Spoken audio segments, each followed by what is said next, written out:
Um,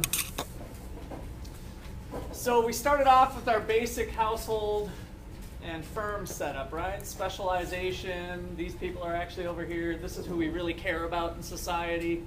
And this is just kind of a manifestation of making ourselves better off. We've got the government to handle public goods, laws, infrastructure, stuff like that. We've learned how they need to really intervene in the markets to function because they need resources also. The government is going to draw on some of the resource base. It's not on this graph, but on a previous graph. They're going to use up some of those resources. They're going to make public goods. They need to collect taxes from one source or the other. So through income tax or sales tax, we have a stream of money that's coming in. So that's our kind of a quick overview to think about the flows of the economy. And what we introduced last time was the financial markets. And so these households over here can consume today or consume tomorrow. And so a fraction of their income on average anyway, some Americans of course spend more than their consumption through borrowing, but on average we have some of these households directing money towards savings. So that ultimately gets plowed into the financial markets, whether it gets put into a bank or some other sort of financial institution. And where does it go from there? Once you tuck your dollars into what you hope is safe and sound, where do the funds go from there? They're loaned out. They're loaned out, right? That's how the banks make money. We're going to spend a whole chapter, chapter 8, in fact we might get started on it today, on the whole banking system and how that all works. But for this chapter, we're focusing in on the loanable funds market, the exchange of borrowers and lenders. And so banks are really an intermediary. They're not actually the ones that we're thinking about with the supply of loanable funds and the demand for loanable funds. When we draw that graph, we're looking at the people who are really providing the funds. And in general, it's households through their saving that are providing funds to the financial markets, which in turn allows businesses, this little FB is the firm's borrowing. So there's borrowing of funds coming here so that they can finance, in large part, their capital purchases.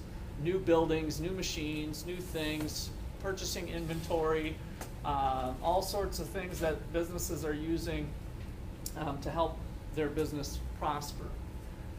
All right, so that's the financial market. And so the bank is through its middleman purpose, is allowing these guys to rest a little easy, that they don't have to worry about John Deere paying back their tractor loan for their building, right? So it's not this one-to-one relationship with borrowing. It's not like a private placement type of idea. The bank is taking on that risk. With that risk is why they charge higher interest rates. So they're charging these guys maybe 6% for their loan. They're only paying you 2%. And so they're catching a 4% spread to diversify that risk over some of the businesses that are going to flop and they're not going to pay their bills, right? You don't take on that risk. So your money is a little more safe. So that's a quick little snapshot of the banking system, or the financial markets. Questions or comments on that? MX, is that foreign exports? Yes, that is imports minus exports, that equation that we derived, which is kind of reversed. Remember, cigarettes is C plus I plus G plus X. The X is net exports, exports minus imports.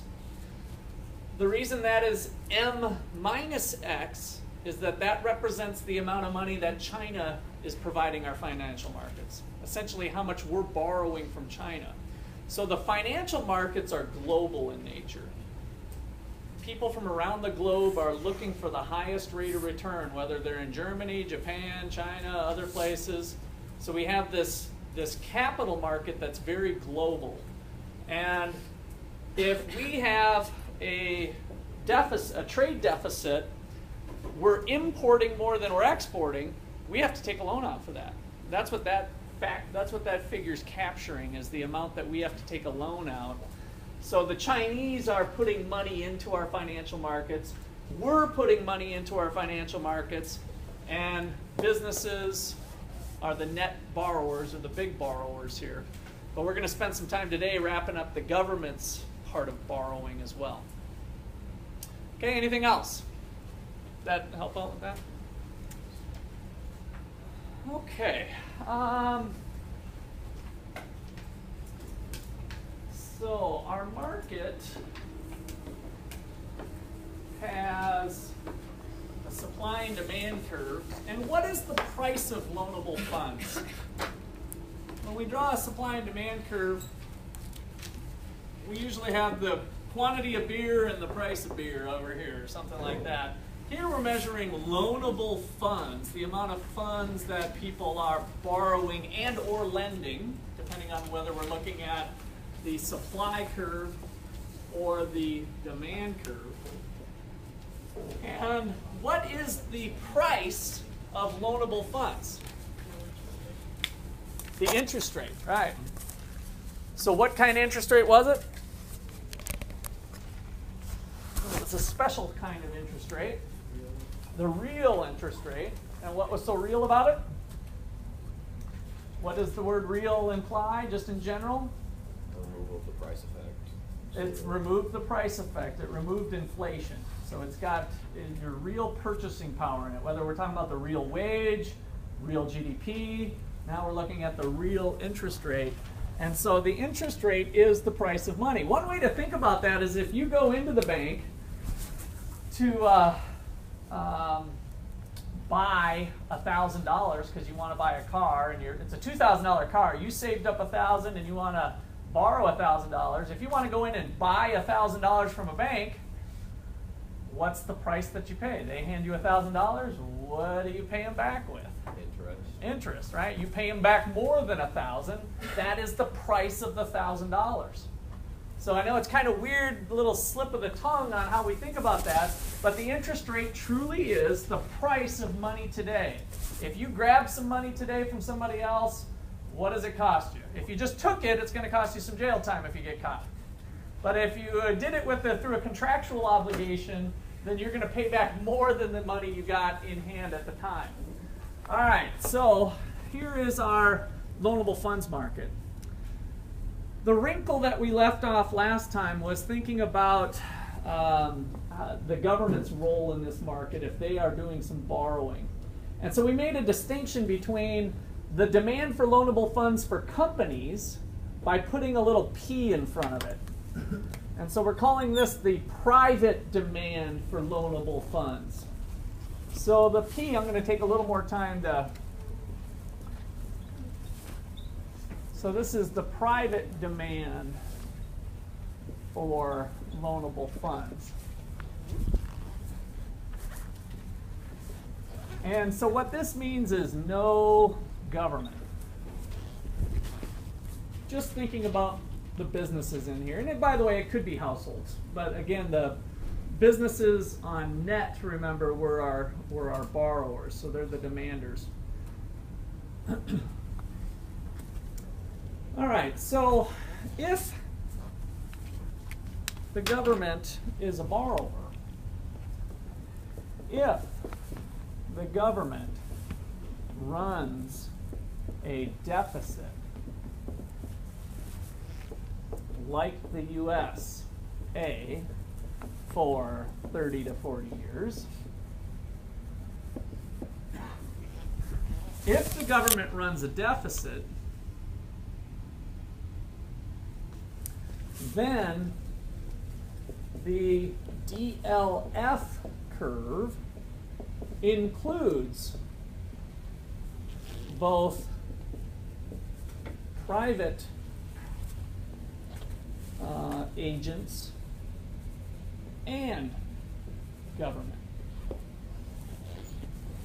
By the way, this could go at the state, city, federal level.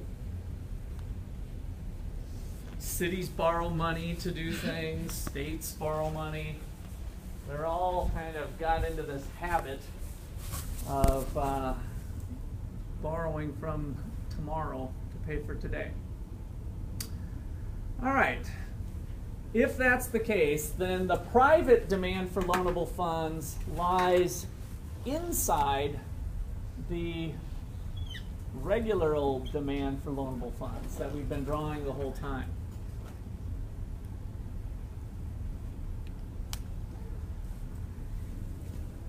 When we have another player in the market, they are essentially competing for funds. And that drives up the increase in demand for scarce funds. The households are just supplying funds as normal.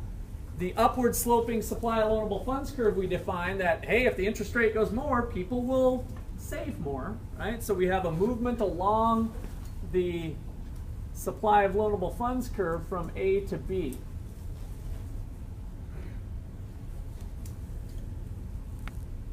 And that increases us from LF1 to LF2 in terms of the number of dollars being exchanged by agents. Interest rates climb from R1 to R2. What did I use? I guess I'll just track what I did last time. I'm basically reiterating what I do, 5 to 6? Or 5 to 6? Okay. So from 5% up to 6%. All right. What happened to private investment? What happened to the number of tractors, the number of computers, the number of tools, the number of machines? What happened to the stock of capital privately when interest rates went up? Did it go up or down? Down. So that's where this thing gets a little interesting as we start separating out the amount of dollars that are going to government versus the amount of dollars that are staying in private sector hands.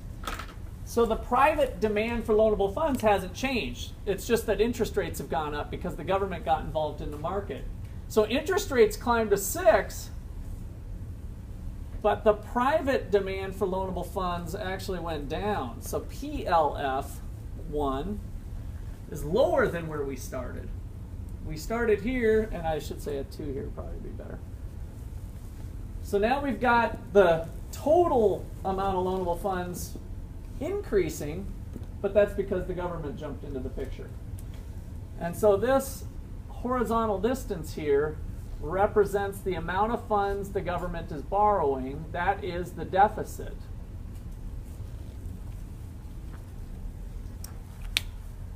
What's the equation for the deficit?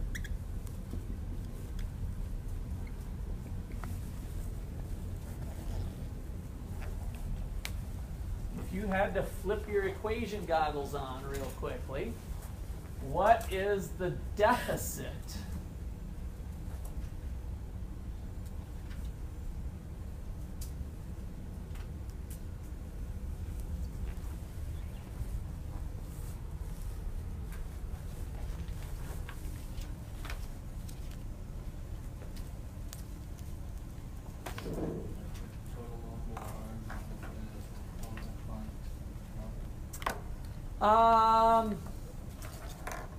Yeah, I like that you're stretching for an equation. It's not the one I was looking for, but we could put this, what you sound like you're doing is take this number minus this number, which is correct. Extra credit point for stretching that one out here.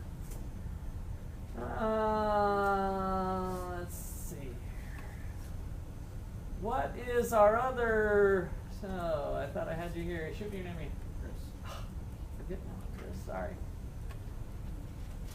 Oh yeah, there it was. What's your last name again? Holman. H. Got it. Yep. So, what Chris was saying is true. LF2 minus PLF2 equals the deficit. So graphically, that's what we showed here. Not the equation I was quite looking for, but absolutely correct. what is the deficit? Nothing on the board. Government deficit.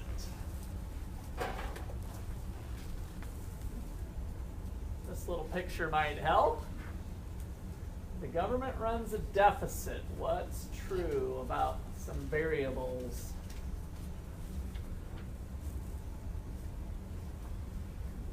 Income minus spending. Income minus spending. No. But thank you. I guess we'll give you an extra credit point for that wrong answer. So now Chris has got Look at you. just racking them up. G is greater than T. Ah, T and G. Is that what you said, T and G? Or did you say, okay, T and G. So which one's bigger, T or G? G. G. Good. All right, so let's see here. The extra credit pen is just going crazy. All right, so now, since you brought it up, Becky, I'm going to push you a little bit here. So if I was putting an equation together, the deficit is $1 trillion. What does the rest of this equation look like using G and T? Let's see. T minus T. Good. I thought you were going to get the wrong answer, but you nailed it. Now, the reason I wanted to point that out is just because something you should keep in mind as you're going through like maybe problems on the homework or the test. I called this a deficit. And so if this is a $1 trillion deficit, then it's a positive number. How we did it before with the other equation is we called it government saving. And if it's called government saving, then it is T minus G. And if G is bigger than T, this number is negative. And so it's a negative amount of savings, which really is a deficit. Okay? So just a little nuance there to keep in mind as we work through this stuff. So the government is not collecting enough money to pay for their expenses. Therefore, they have to borrow. The amount of borrowing they're doing, as Chris pointed out, we could take this number if this was 5 trillion and this was 3 trillion. 5 minus 3 equals 2, right? So this horizontal distance here, 5 minus 3 is 2. So that's how it shakes out graphically. All right. That is called crowding out. So crowding out is a situation where a government deficit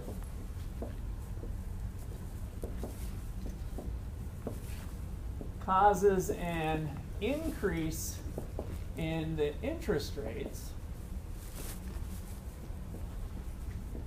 which leads to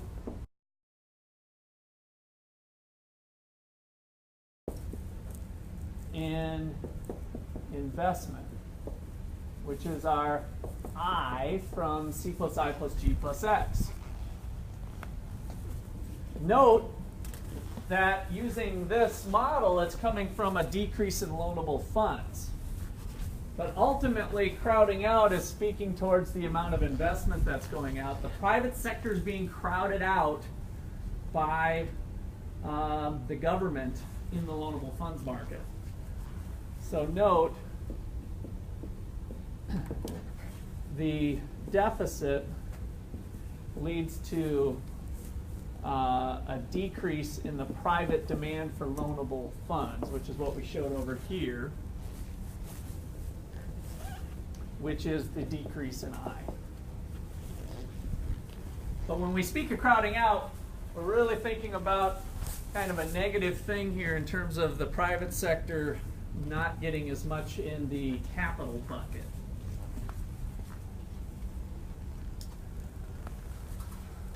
Okay, so time to push this a little bit further.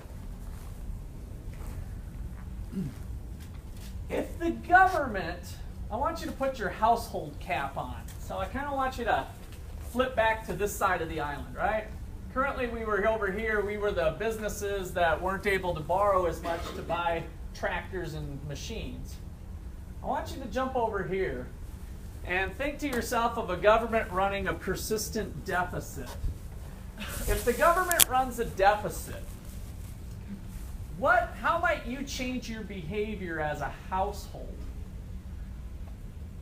What does a deficit mean to you? You're in the negative, all right? So there is some funds that were short. And how would you respond to that? What do you think is going to happen in the future? Spend less. The government's going to have to spend less? Or higher taxes? One or the other, right? So eventually, can we continue to run a deficit indefinitely? Well, the United States lives for a long time, right? Are we old or young right now as a country? Compared to what, right? Yeah, when do we die? What's our lifespan? You know, I don't know. You can go back to ancient Rome and how long they lasted, but we don't really have an average lifespan like we do as a human being of 70 to 85 or whatever, depending on how old you are at the current time. You guys, as you've made it to age 20 by now, odds are likely you're going to make it to 80-something. So, when you're 0, average lifespan might be 70-something. So how old is the United States? Well, compared to what? You know, compared to Europe, they've got a few hundred years on us, maybe more, depending on what country we're looking at. We were born in 1776. How long are we going to live? I don't know. Are we old, young? Kind of a weird question, but we live indefinitely. So the fact that the government has run a persistent deficit in the United States for 30, 40 years, is that a big deal or not? I don't know. In order for it to correct itself, though, we do know the math. We can look at these two numbers, and you guys nailed it. In order to start paying off that accumulated debt, we either need to spend less, or tax more, or maybe a little bit of both. Some combination of the two anyway. So back to the household. If the government runs a deficit, what can you expect taxes to do in the future? Potentially. Increase.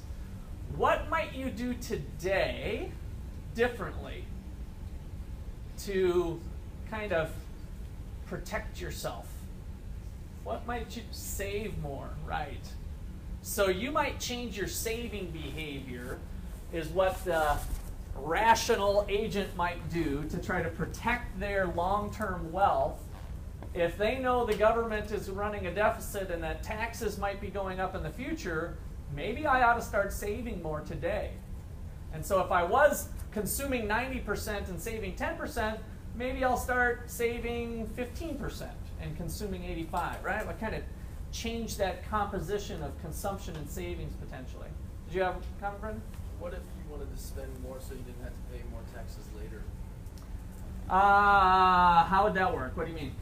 Like if you spent more now and didn't have to pay like more taxes on the stuff you buy later. Like think about that. Oh, okay. So you're on the sales tax argument. Oh, is it no?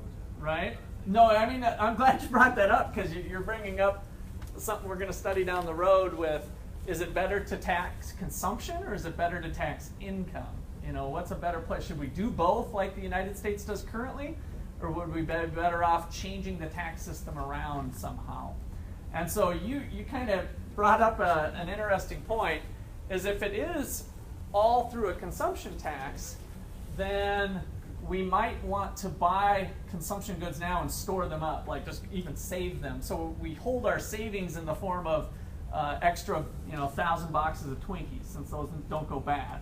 We might have trouble doing that with lettuce, though, right, and tomatoes. But Twinkies are probably okay. Beer would probably hold for a while. Pizza, not so much. Probably get freezer burnt if it's staying for 5 years. You get what I mean? So in some cases we might be able to do what you're saying, but in other cases it might not be able to.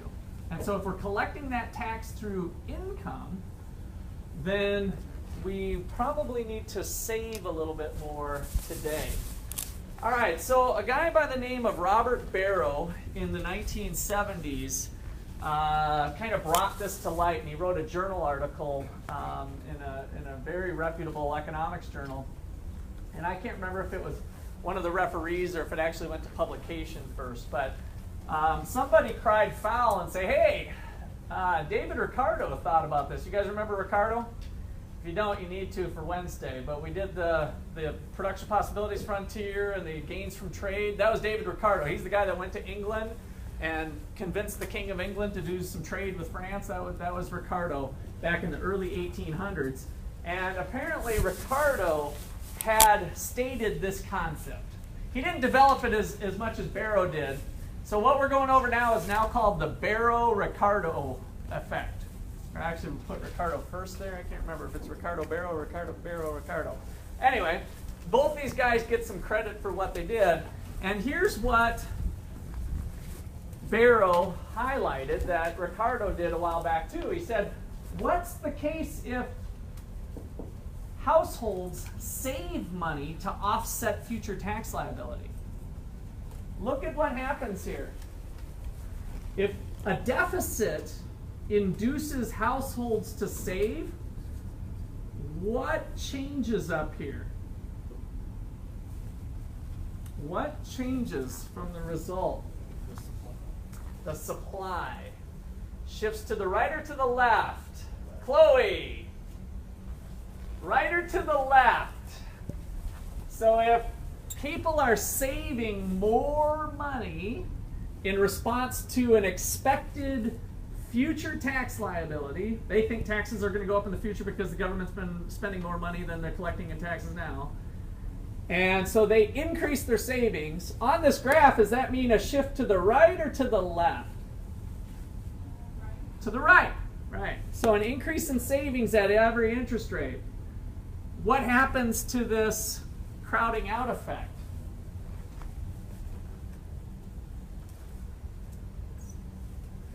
It goes down. The crowding out effect goes down. Does the deficit disappear? No. The government still borrowed money. This is what's kind of interesting about this. But it offsets the crowding out effect. So if we, let's see if my eraser's about, it's a little short, but bear with me here. So this vertical distance is here. If the supply curve shifts to the right down to here, then we still have that deficit sliding down, right? But look at what's happening. What we're reversing is this effect. And so interest rates are falling because people are saving more money. The private sector's back to borrowing again. So is the government, or the government's borrowing hasn't changed. That deficit is still the same. And so we get this effect. If savers perfectly predicted the effects of future taxes, and they increase their savings supply curve to right here, then this Barrow-Ricardo effect would perfectly offset the crowding out effect. Because look at, we came right back to where we were right here. So this tends to offset the crowding out effect.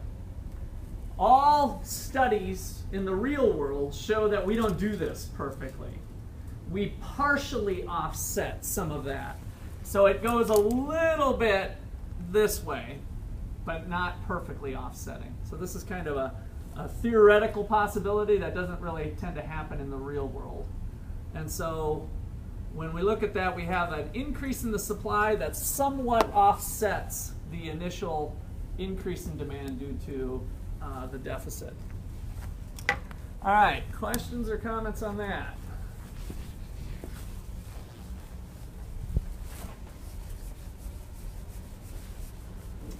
All right, let's write that out.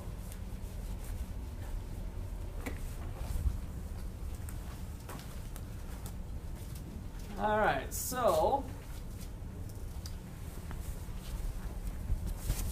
Ricardo Barrow effect.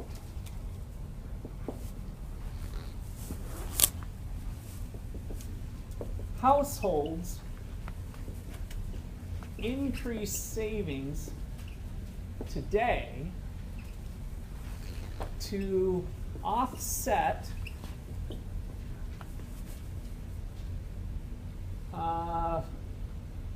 an expected future increase in tax liability due to the government deficit today.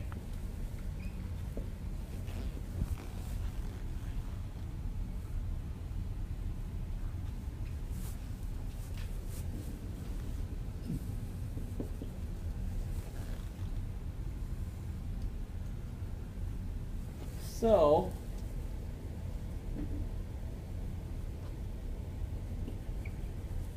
empirical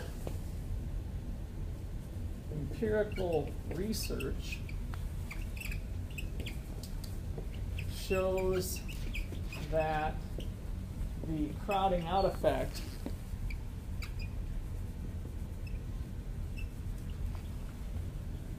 is only partially offset.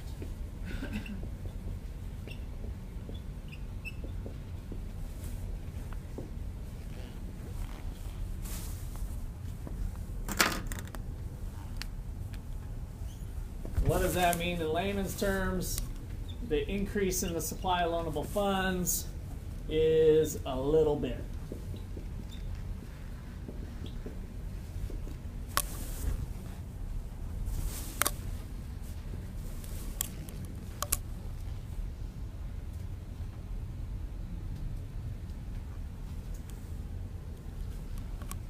Okay, but this is an argument that would state that the crowding out effect isn't quite as large as we'd expect it to be. So the key point is this reduces the crowding out effect.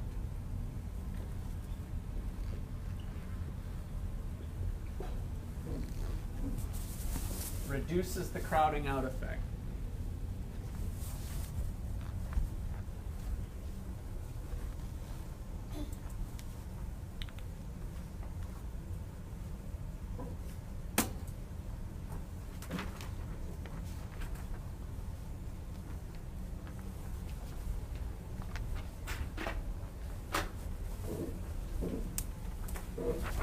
All right. Here, cameraman. There we go. So questions or comments there? All right. Remember the eyeball trick?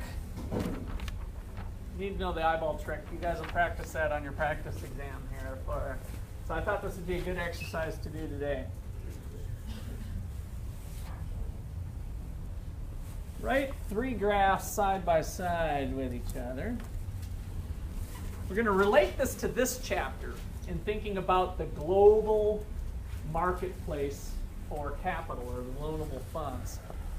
So the global market occupies the middle section. And this is really the loanable funds market that we've been looking at. It truly is global. We've talked about China doing some of the savings and other countries. It all has to wash out in the end in the global arena. Anybody can buy a U.S. Treasury bill.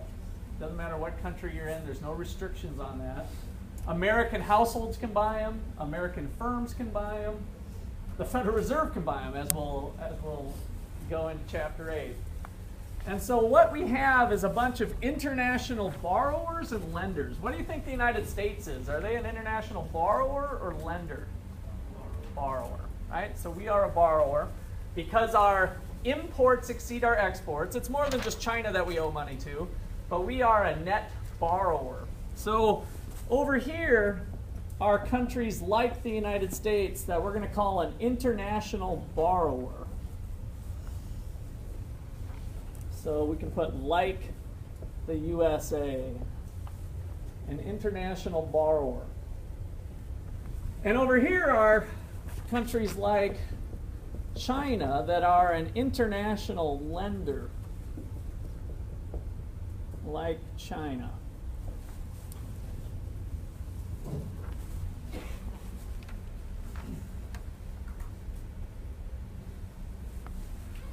So why does the United States tend to borrow?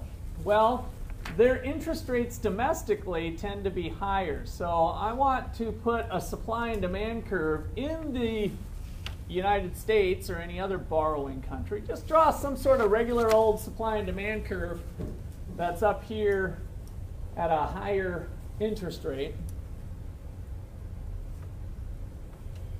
Maybe that interest rate's 8%, just to make up a number. We got the real rate of interest.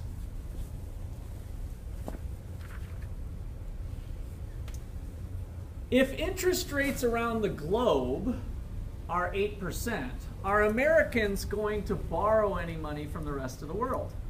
No, they'll just borrow it from their own citizens, right? So this is domestic savers in the United States because we're over here. So in the international market, there is no demand for funds if world interest rates are 8%.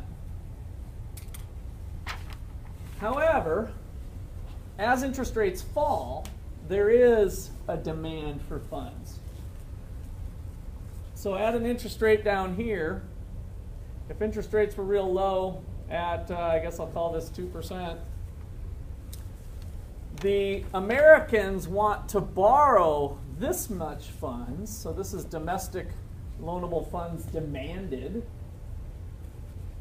American savers are like, well, that's pretty low. I think I'll go buy some chicken wings and beer instead of saving my money. I'd rather eat it today, right? Doesn't seem worth it to me. It's too cheap to save my money. And so they're only going to supply loanable funds down here, the quantity supplied. And so Americans, if they're able to find it on the world market, would love to borrow this amount, but they can't do it in the United States. So if you take this horizontal distance and transplant it over to here, that represents how much borrowing they would like to do. So again, this horizontal distance, sorry I'm in the way of some of you guys over here, this horizontal distance is the same as this horizontal distance. If this is $1,000, this is $1,000. So we're going to go to the world market and borrow 1,000 if interest rates are at 2%. Okay, well, over in China here, it just so happens that they're happy as larks at 2%. Supply and demand.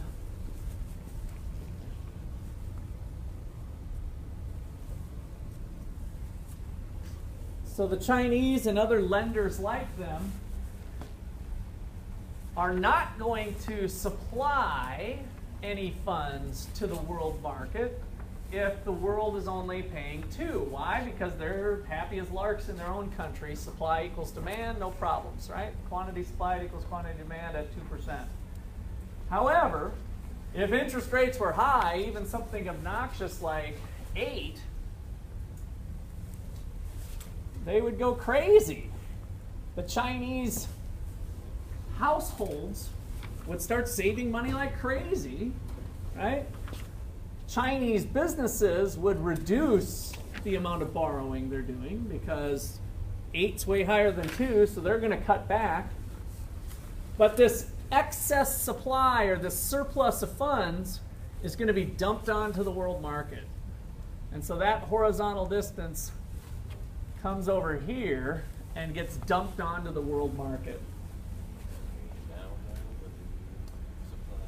And now we've got a market, right? We've got people that are willing to supply funds to the world as long as the interest rate's greater than 2. We got people who want to borrow funds on the world market as long as interest rates are lower than 8. So we're going to have them meet in the middle somewhere.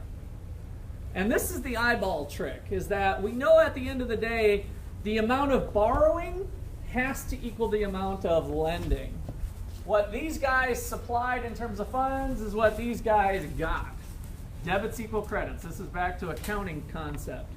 And so the eyeball trick is simply recognizing no matter how you guys drew your curves on how flat or steep they were, as you come down, this distance gets wider. As you come up, this distance gets wider. You need to find the spot where they equalize. Supply equals demand. Mine's coming in right here. Draw that all the way across your paper if you want. Maybe even change colors. The amount of lending is equal to this horizontal distance, which is of course equal to the amount of borrowing going on, which then is the amount of funds exchanged on the international market. If you drew this all real nice and careful, then we've got a global market of the demand for loanable funds. We've got a supply of loanable funds that's upward sloping. And there's our global marketplace. The point with all this is that this is what we've been doing this whole chapter, is showing you this graph. And all I've done now is kind of motivated why the loanable funds market is global and who makes it up. Similar to having borrowers and lenders within a country, we've got countries now that through exchange in the, whether they're going to the London Stock Exchange or Japan's or the New York Stock Exchange, money roams the globe and looks for the best deal. And that creates a supply that's global and a demand that's global, and ultimately the equilibrium interest rate that clears the market. Okay. So that's the eyeball trick. That's the same thing we did with, come here.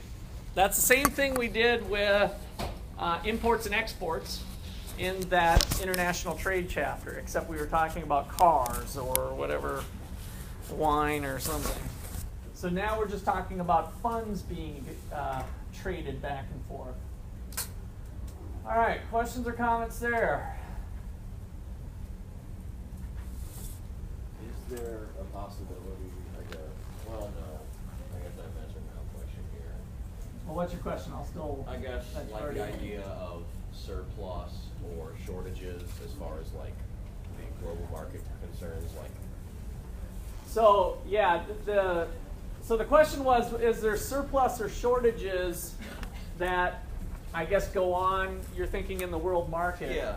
And so there could be that's how market activity happens. If there's a shift of the demand curve, if this thing moves off to the right, at the old interest rate, there now becomes a shortage, and so prices rise. Depending on how that market is, the adjustment period could take a couple days. If you're talking about real estate, it could take 6 months. If we're talking about pork bellies, it might be a little quicker. If we're talking about stocks on the New York Stock Exchange, it might happen within seconds, right? These people who are doing this day trading, when they see surpluses or shortages, they're making trades like that. To the point where we don't even do it with a human anymore. They close that gap using computer algorithms to figure out when that surplus or shortage happens. And so it's split seconds they're doing volumes of trades to make that. So these markets tend to be very efficient, is where I was going to answer your question. And that these prices in a fully flexible, a market that doesn't have as much, let's say, things that slow markets down might be regulation and other things that you have to do before you can process trades. Anything that slows down that activity could cause a slower adjustment.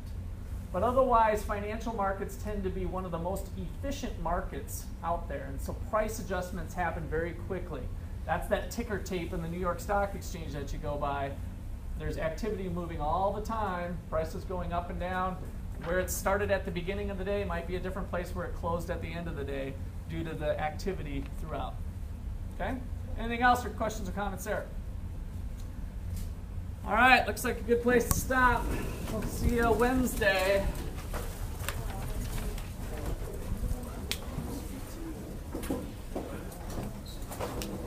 That does wrap up chapter 7, by the way.